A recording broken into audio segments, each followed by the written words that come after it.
Hola Graceway, buenas noches, ¿cómo están? Por tercera vez vamos a buscar Génesis capítulo 27, por favor.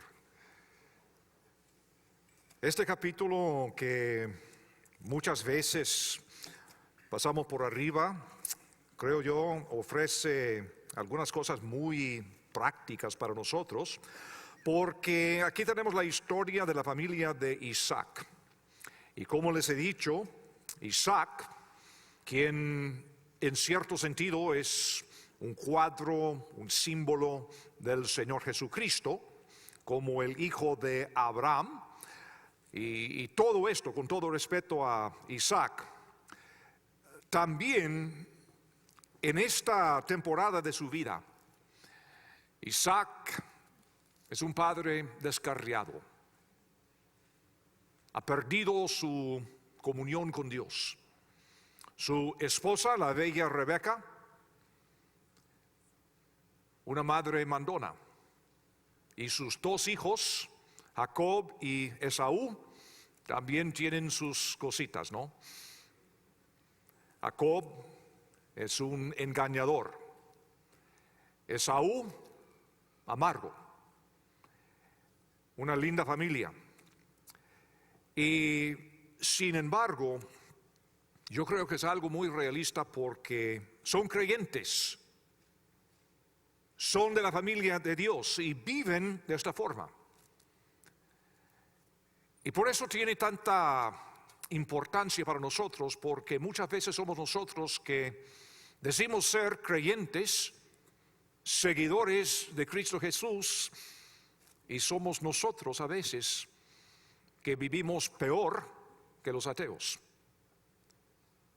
Ahora, no es quitarnos la salvación, no es dudar de la realidad de la salvación, esto entre uno y Dios.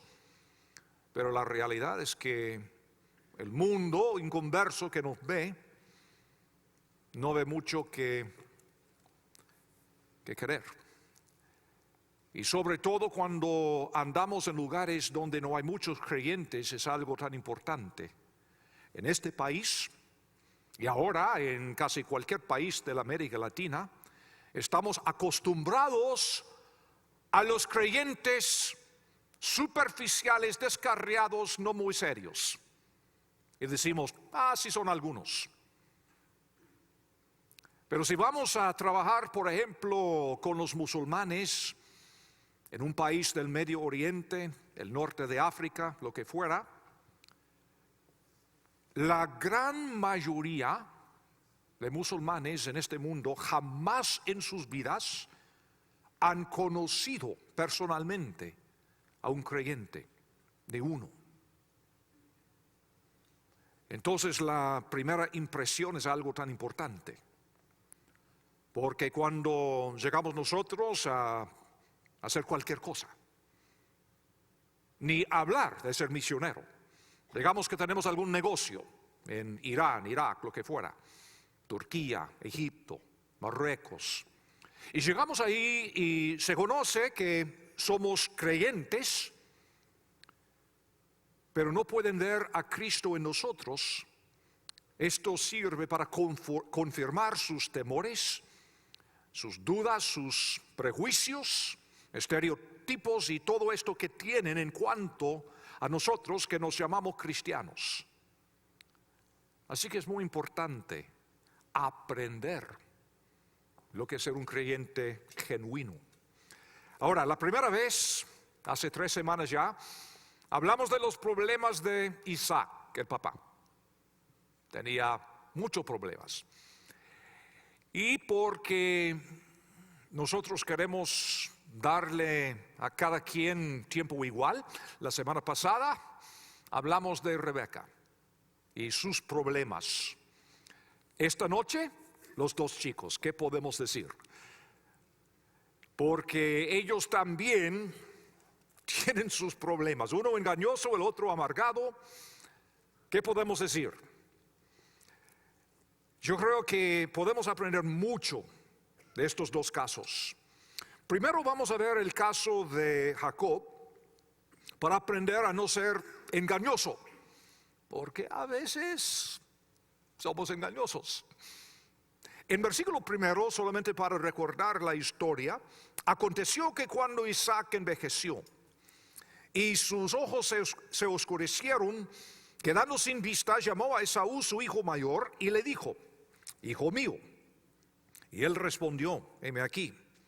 Y él dijo: he aquí, ya soy viejo, no sé en el día de mi muerte. Toma pues ahora tus armas, tu aljaba y tu arco, y sal al campo y tráeme caza. Y hazme un guisado como a mí me gusta, y tráemelo y comeré, para que yo te bendiga antes que muera. Y Rebeca estaba oyendo cuando hablaba Isaac a Esaú su hijo. Y se fue Esaú al campo para buscar la caza que había de traer.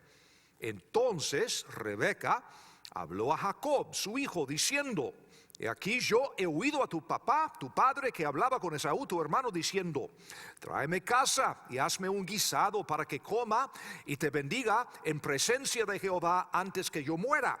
Ahora pues, hijo mío, obedece mi voz en lo que te mando. Ve ahora al ganado y tráeme de allí 2 buenos cabritos de las cabras, y haré de ellos viandas para tu papá, como a él le gusta.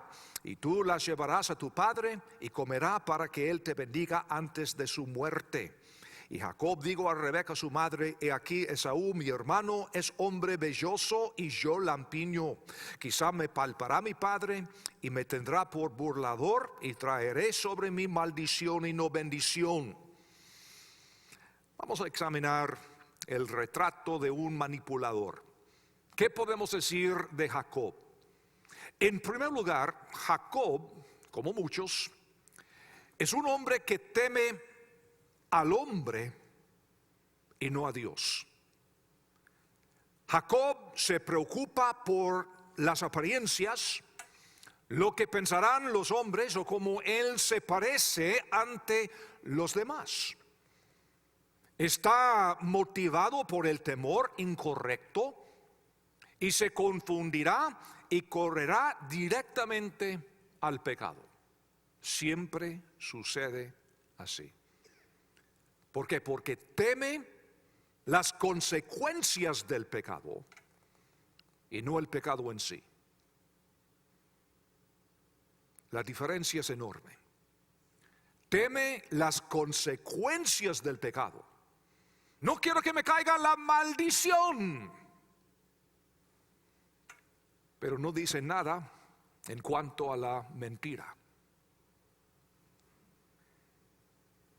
Luego, en este mismo libro de Génesis, veremos que José, cuando se encuentra en una situación comprometedora con la esposa de su amo, corre porque teme el pecado. Nadie estaba. El amo no estaba. Él tenía una oportunidad perfecta para entrar a la esposa de su amo. Ella le invita. Pero él no está pensando en una posible consecuencia, él está pensando en el pecado. No puedo yo hacer esto porque esto sería pecar contra Dios. Y corre. Cuando uno está pensando como Jacob, en realidad engaña a sí mismo. Nunca engañamos a Dios. Este gran plan, el plan de Rebeca y su hijo Jacob, este plan engañó a Isaac, pero no a Dios. Realmente es Jacob que se está engañando al pensar que puede salir con las suyas. Pero qué interesante, porque ya tenía la bendición, según la promesa de Dios. Todo lo que Jacob tiene que hacer es confiar en la palabra de Dios, porque Dios le había prometido la bendición desde el día de su nacimiento, lo que vimos en el capítulo 25.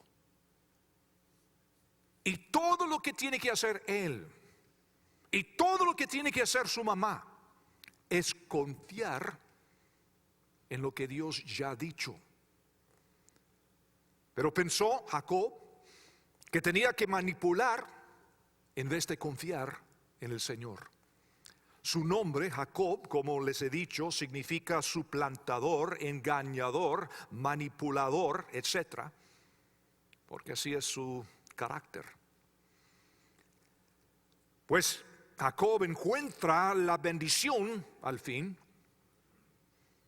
pero desperdicia el compañerismo. Porque Jacob manipuló para poder conseguir lo que ya le pertenecía y lo logró, pero en el proceso perdió su compañerismo con Dios y también con su papá y con su mamá y con su hermano. Qué interesante. Todo este plan, este complot para lograr lo que ya era suyo. Lo que Dios había prometido desde años atrás. Y en el proceso de conseguir lo que era suyo, pierde todo lo que tiene. ¿Quién ha quedado engañado? Pienso que no es tanto Isaac, sino el mismo Jacob. Ahora, ¿qué puedo hacer para no llegar a esta triste situación? Yo creo que, sinceramente, si somos honestos, a veces no queremos ser honestos, ¿verdad? Yo creo que si somos honestos, hay un pequeño Jacob dentro de todos nosotros que anda allí en el corazón, buscando oportunidad. ¿Qué podemos hacer nosotros para no ser controlado, manipulado por el manipulador? ¿Qué podemos hacer para no manipular, no engañar? Así que les ofrezco una receta para la manipulación. 4 cosas que podemos hacer. 1, aprender a temer a Dios y no al hombre. Básico, ¿no? Pero es muy real porque muchas personas, la primera cosa en que piensan, ¿qué van a pensar? ¿Qué van a decir? Pensando en otras personas. En vez de decir, ¿qué dice la Biblia? ¿Qué piensa Dios? ¿Qué debo hacer según la instrucción de las Escrituras? No podemos llegar a ser esclavos de la opinión pública, pero es la condición en que viven muchos. En los Salmos encontramos mucha medicina para el creyente, medicina para el alma, para el espíritu. En Proverbios encontramos el manual para la vida. Hay tanto en la Biblia que nos guía, que nos enseña, que nos instruye para evitar problemas con la lengua, los chismes, la presión de la opinión pública y todas estas cosas.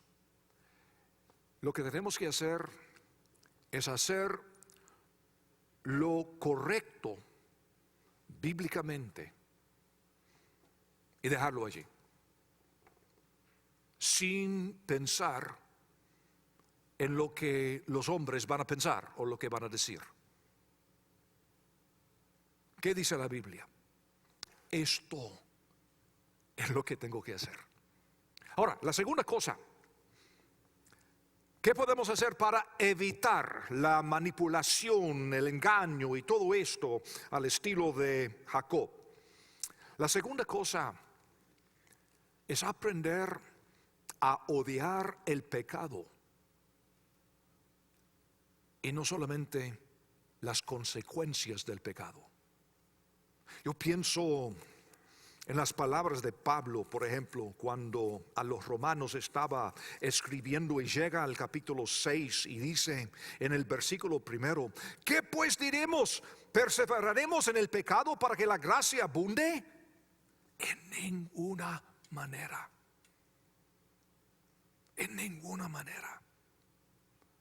Pablo está hablando de la gracia de Dios y el hecho de que no estamos bajo la ley, que estamos bajo la gracia de Dios, y algunos dirían, pero Pablo, es decir, que tenemos la libertad para hacer lo que quiera. Sí, pero ¿cómo es que voy a entrar otra vez en el pecado? Que Dios lo prohíba. Imposible. ¿Por qué? Porque Pablo había aprendido a odiar el pecado. Para él no fue cuestión de las consecuencias, que alguien pudiera llegar a saber lo que él está haciendo, algún pecado secreto en su vida. No, odia el pecado. De ninguna manera, dice. Pensándolo bien, no importa lo que uno haga, siempre habrá consecuencias, sean buenas o malas. La causa, el efecto, siempre. Todo lo que hacemos lleva sus consecuencias. Todo.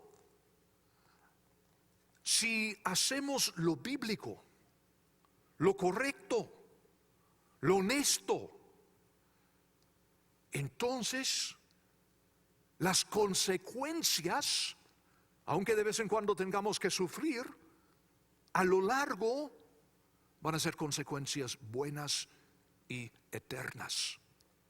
Todo trae sus consecuencias, todo.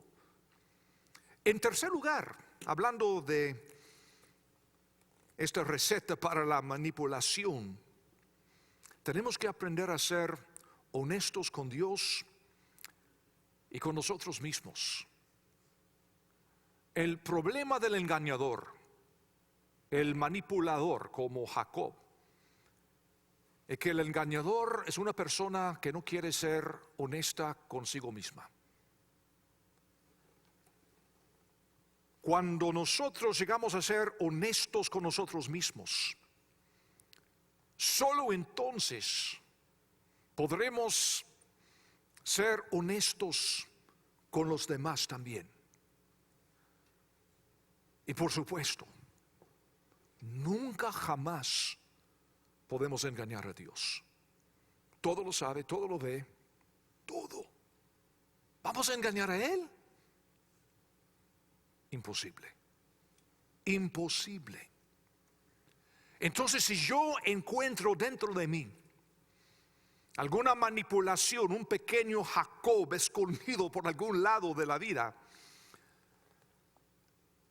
tengo que ser honesto conmigo mismo.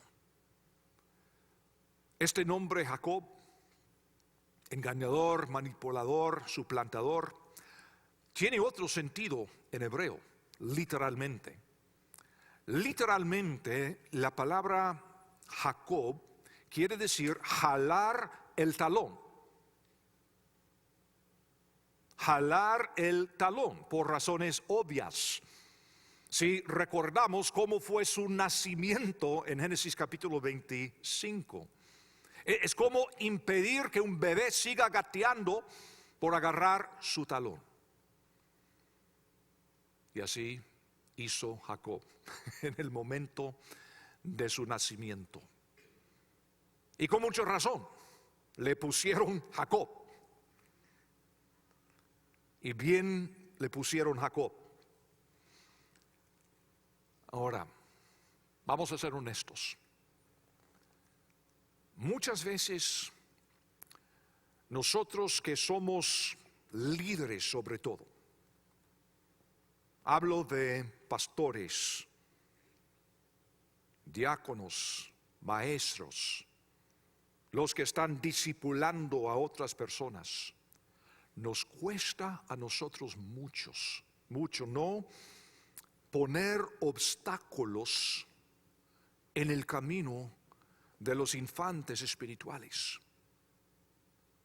Muchas veces, en vez de hacerles camino, estamos agarrando su talón. Ahí están tratando de gatear. Y ahí estamos nosotros jalando el talón. Cuidado. Eso de ser mentor, eso de ser líder, Eso de ser pastor o lo que fuera, no es controlar a la gente. No tenemos derecho. No es señorear sobre la gente. No es manipular a la gente. Con motivos buenos o malos, no es manipular a la gente. Y francamente, es algo que se ve mucho en la iglesia. No digo esta, sino la iglesia. Ojalá que no esté aquí. Pero como digo, este pequeño Jacob está dentro de todos nosotros. Y con mucho cuidado. Tenemos que tener cuidado de no estar agarrando el talón de aquel infante que quiere gatear. Y a veces tenemos que dejarles gatear. Pero podrían hacerse daño. Sí. Sí. Así se aprende. Lo que pasa cuando uno llega a un puesto de liderazgo, queremos que todos los demás lleguen al mismo nivel ya. Olvidando que nosotros hemos pasado por un proceso de muchos años y hemos cometido muchos errores y pecados en el camino. Yo tenía menos de un año de ser creyente. Tenía en aquel entonces 19 años. Me entregaron a mí, en la iglesia donde asistí en aquel entonces, me entregaron a mí el puesto de maestro de prejuveniles. Middle school, como decimos aquí. Qué absurdo. Yo no sabía nada. Hoy en día en esta iglesia, si alguien quiere ser maestro de prejuveniles, tiene que tener estudios de seminario y todo esto, y un background check de meses y un montón de cosas, porque se trata de mis hijos. Me entregaron esta clase y yo desesperado, con un pánico cada semana buscando en la Biblia algo que decir. Señor, ¿qué hago? Fue un tiempo difícil para mí, sí. ¿Cometí errores? Sí. ¿Fui el orador más elocuente de la iglesia? No. Pero aprendí montones trabajando con estos chicos. Y yo creo que por la gracia de Dios algunos de ellos aprendieron algo de mí también. Pero fue un tiempo para gatear. Y gracias al Señor, el pastor de aquella iglesia tenía la sabiduría para no estar agarrando mi talón a cada rato. Me daba bastante libertad, siempre observándome, pero animándome en vez de poniendo obstáculos en mi camino o agarrando mi talón. Así podemos seguir adelante. Y les digo que hasta el día de hoy tengo dentro de mí este pequeño Jacob que quiere agarrar y controlar, en vez de decir con la gracia del Señor, eso es, tú puedes, de veras, sí, tú puedes, pero no sé nada, yo tampoco sabía nada. Tremendo. Nunca, jamás hemos de controlar. Hemos de guiar, instruir, aconsejar, ayudar, animar. Entonces, lo que sucede, nuestros discípulos comienzan a crecer. Generalmente crecen rápido. ¿Por qué? Porque nosotros confiamos en ellos. Cuando alguien confía en usted, ¿cuál es su respuesta? Generalmente usted responde con confianza también.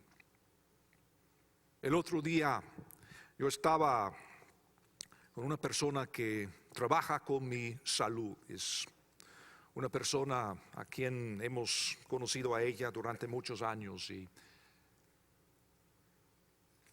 ella me dijo algo muy importante, y no es creyente a propósito, es una buena persona, pero no es creyente. Hemos compartido el Evangelio, pero hasta la fecha no hay fruto en su vida. Pero una cosa dijo, me dijo: ustedes desde un principio han tenido confianza en mí. Muchas gracias. Es el regalo más grande que me han otorgado. Me han confiado. Han tenido confianza en mi capacidad para ayudarles con su salud. Tremendo. Esta es la consecuencia de confiar. Muchas veces hablo con pastores, maestros, líderes en la iglesia, y lo que veo es un temor o hasta a veces hasta amargura, porque han sido decepcionados. No puedo confiar en la gente. Yo soy escéptico, no puedo confiar en la gente. ¿Ustedes han sido decepcionados? Yo también. Jesús también. Jesús confiaba en 12. Y uno de los 12 lo entregó a las autoridades. ¿Y qué hizo Jesús como consecuencia? ¿Desconfiaba? No. Seguía amando. Seguía amando. Sus discípulos más íntimos, la noche de su entrega, le fallaron. Pedro, el líder entre ellos, 3 veces le negó esa noche.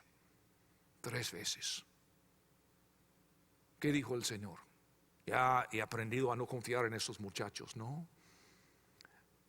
Él seguía amándolos. Y cuando resucitó, llama a Pedro: Pedro, ¿me amas? Pedro, ¿me amas? Pedro, ¿me amas? Y le confía aún más responsabilidad, porque le tiene confianza. Y como resultado, Pedro cambia el mundo. Pero si no tenemos cuidado, ese Jacob dentro de nosotros puede arruinarlo todo. Ahora, ¿qué podemos decir en cuanto al otro muchacho? Otra cosa más en esta receta contra la maldición. Desear el compañerismo con Dios aún sin recibir beneficios inmediatos. Desear más que nada el compañerismo con Dios. Jacob engañó a su papá y perdió la comunión con Dios. En el Salmo 42, y sería bueno leer todo el Salmo, no tenemos el tiempo, pero tan solo los primeros versos aquí, el Salmo 42, versículo 1: como el ciervo brama por las corrientes de las aguas, así clama por ti, oh Dios, el alma mía. Mi alma tiene sed de Dios, del Dios vivo. ¿Cuándo vendré? Me presentaré delante de Dios. Fueron mis lágrimas mi pan de día y de noche, mientras me dicen todos los días: ¿dónde está tu Dios? El salmista desea más que cualquier cosa tener comunión con Dios. Aprendido algo muy importante. El salmista no está buscando las bendiciones de Dios. El salmista está buscando la bendición de comunión con Dios. Esta es la bendición. Nosotros sabemos que como creyentes, como discípulos, a veces nos toca sufrir. Así es la vida. A Jesús le tocó sufrir. ¿Y qué podemos decir de los santos mártires y los que viven sus vidas enteras bajo opresión? Oigan, comunión con Dios es la bendición. Jesús nos ha dicho: he aquí estoy con vosotros todos los días hasta el fin del mundo. No dijo excepto los días cuando tienes problemas. No, en las pruebas, en la tribulación, en los sufrimientos, tenemos victoria y tenemos la bendición de su compañerismo. Esta es la bendición. Dios mismo. Pero muchas veces, cuando tenemos una inmadurez como la inmadurez de Jacob, buscamos bendiciones como si fueran dulces, como un niño buscando dulces, en vez de buscar la comunión con sus padres, que vale más que cualquier cosa. Ahí está la madurez y lo que cualquier padre está queriendo. Ahora, Esaú, el amargado, ¿qué podemos decir? Vamos a ver el retrato de un amargado. Otra vez en Génesis capítulo 25 esta vez. Vamos a comenzar desde un principio. Génesis capítulo 25, versículo 29. Sabemos que Jacob engañó a Esaú en capítulo 27. Esaú quiere matar a su hermano. Como es natural, su hermano le engañó, le robó la bendición. Momentito.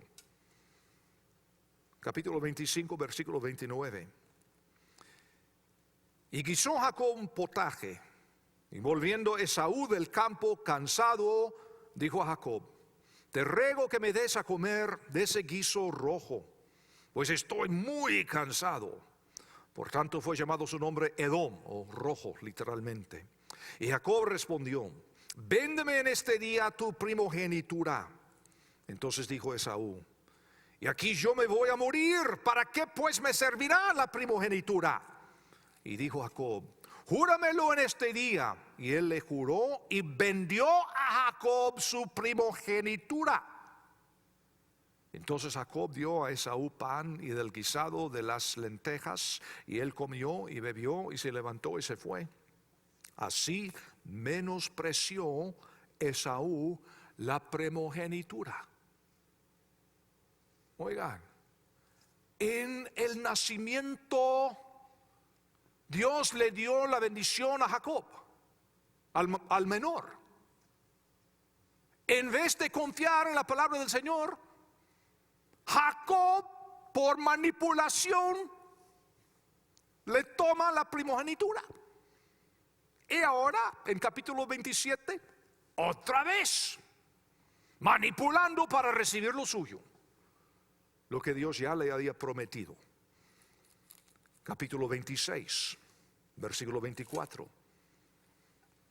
Los últimos dos versículos del capítulo 26. Y cuando Esaú era de 40 años, tomó por mujer a Judith, hija de Beeri, Eteo, y Basemat, hija de Elón, Eteo. Y fueron amargura de espíritu para Isaac y para Rebeca. Y ahora, Hebreos capítulo 12. Sí, hasta Hebreos, tener el comentario neotestamentario de todo esto. Hebreos capítulo 12, versículo 14. Seguid la paz con todos y la santidad, sin la cual nadie verá al Señor. Mirad bien, no sea que alguno deje de alcanzar la gracia de Dios, que brotando alguna raíz de amargura os estorbe y por ella muchos sean contaminados. No sea que haya algún fornicario o profano como Esaú, que por una sola comida vendió su primogenitura. porque ya sabéis que aún después, deseando heredar la bendición, fue desechado y no hubo oportunidad para el arrepentimiento, aunque la procuró con lágrimas. Lo que quiero que vean, con todas sus protestas y quejas, Esaú realmente está cosechando lo que ha sembrado. Pone siempre la culpa sobre otra persona.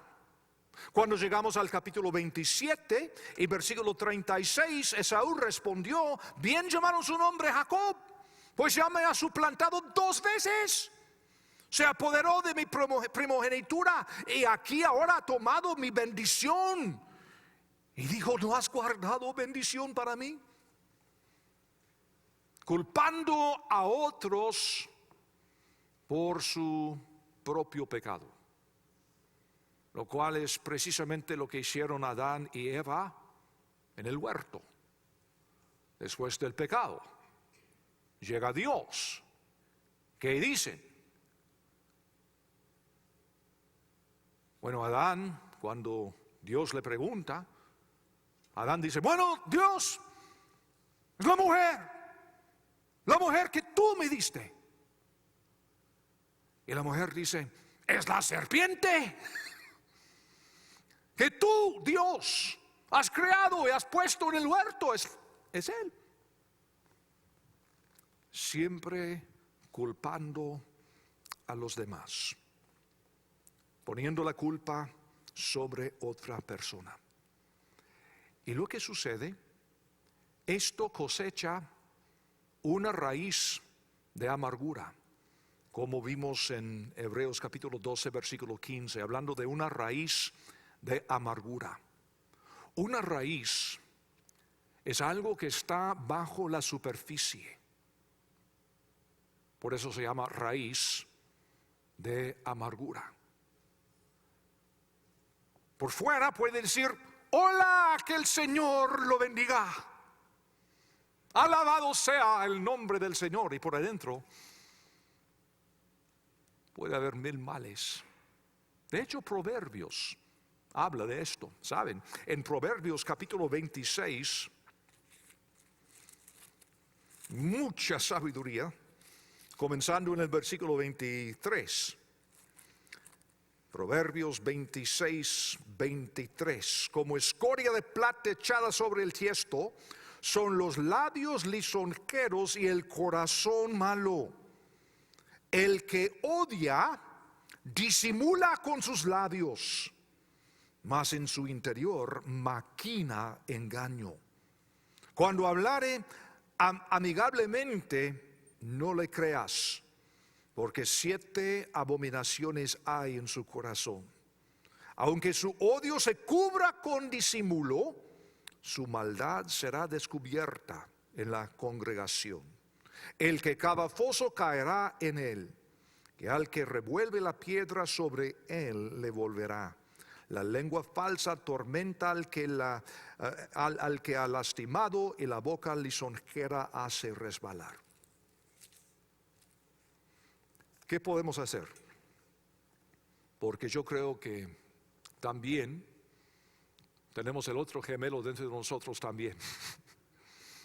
Un pequeño Jacob por un lado, un pequeño Esaú por el otro lado dentro de nosotros. Todos luchamos con esto. Alguien nos hace daño. Y ahí está el peligro de esa raíz de amargura.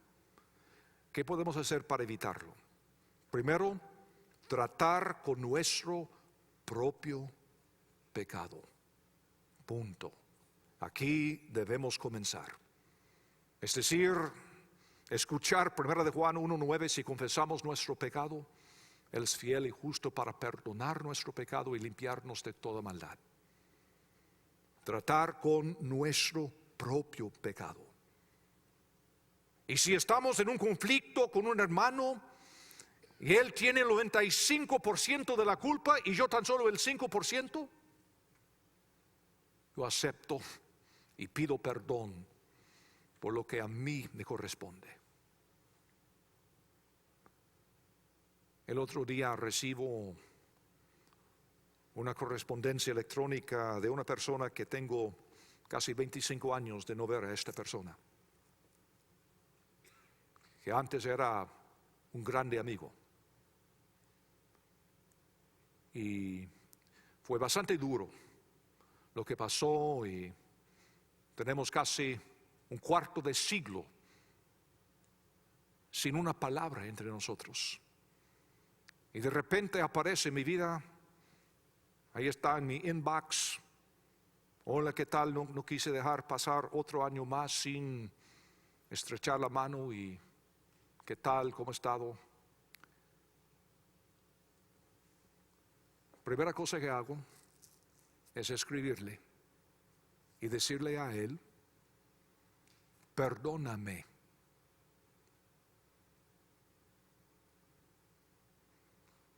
Él me hizo daño, pero honestamente, viendo la situación, yo también puedo ver cosas que yo hubiera hecho, dicho, etc. Primera cosa, perdóname a mí.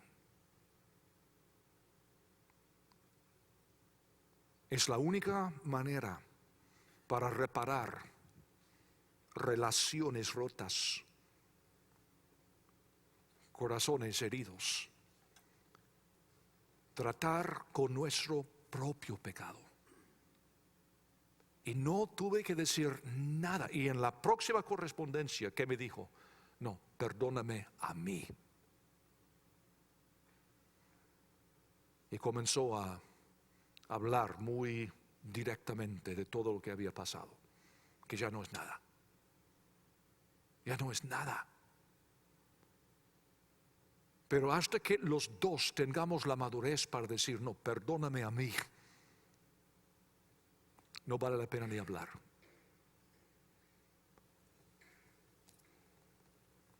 Y por eso, en estos casos, número 2, tenemos que entregar el pecado de nuestro hermano a Dios. Hay momentos cuando tenemos que tratar con los pecados de los demás, por supuesto que sí. Cuando alguien me ha ofendido personalmente, tenemos instrucción en Mateo capítulo 18, qué hacer. Nosotros dos estando a solas y a veces resulta, a veces no. Cuando un pecado afecta a otros, también hay instrucción de qué hacer. Y cuando uno se encuentre atrapado en un pecado, como dice Gálatas capítulo 6, versículo 1, tenemos instrucciones también. Sin embargo, Dios no nos ha puesto como un policía espiritual, ni los líderes.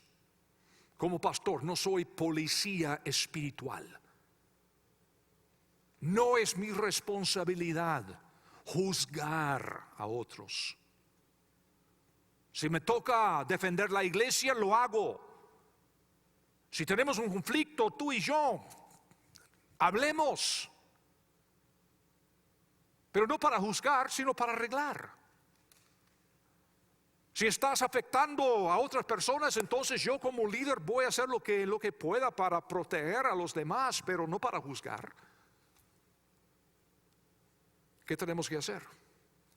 Romanos capítulo 14. Romanos capítulo 14.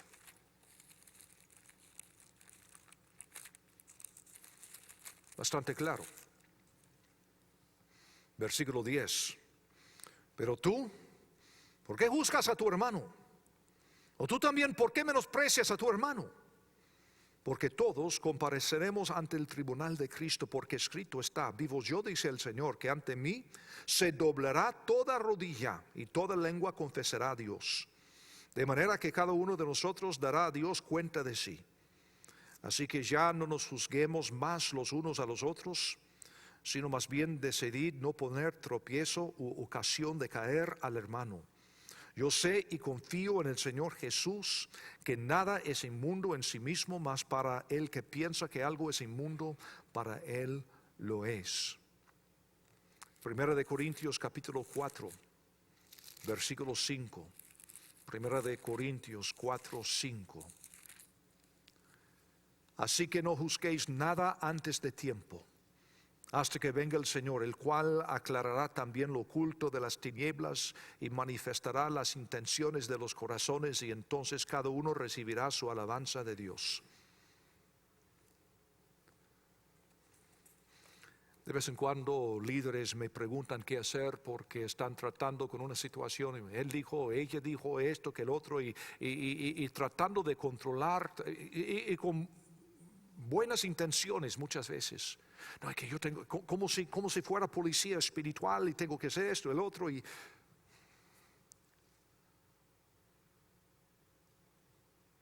tenemos que hacer lo que tenemos que hacer, pero sin juzgar. La Biblia dice que el Señor ha dicho, la venganza es mía. Dios es el juez y no nosotros. Yo tengo que tratar con mi propio pecado. Y Dios trata con mi hermano o mi hermana.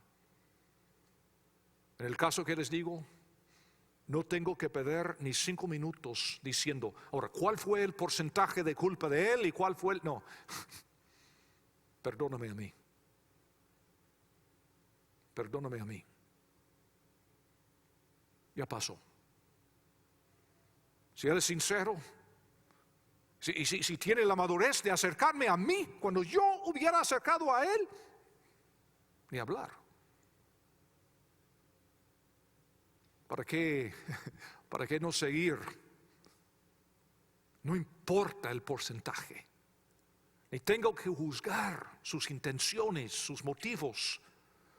Eso ya está en el pasado. Dios es el juez. Y todo a su tiempo, Dios lo va a tratar. Yo soy nada más el esclavo de Dios. No tengo derechos. No tengo nada que proteger. Nada. No tengo nada que proteger. Entonces, si no tengo nada que proteger, ¿de dónde saldrá la amargura? No tiene raíz. Y cuando no hay raíz, no hay fruto. Y por eso tenemos que tratar con las raíces y no con los síntomas. Dios no cuenta las circunstancias ni las consecuencias, sino lo que está en nuestros corazones. Cuando cuidamos el corazón nuestro, Dios se encarga de lo demás. Al amargarnos, quedamos esclavizados, francamente.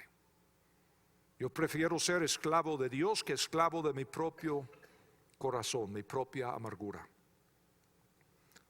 Si andamos en el Espíritu Santo, si guardamos la palabra, si buscamos comunión con Dios, si nosotros andamos de esta forma, entonces no vamos a ser manipuladores, ni tampoco amargados, sino conformados a la imagen de nuestro Señor Jesús. Y esta es nuestra visión.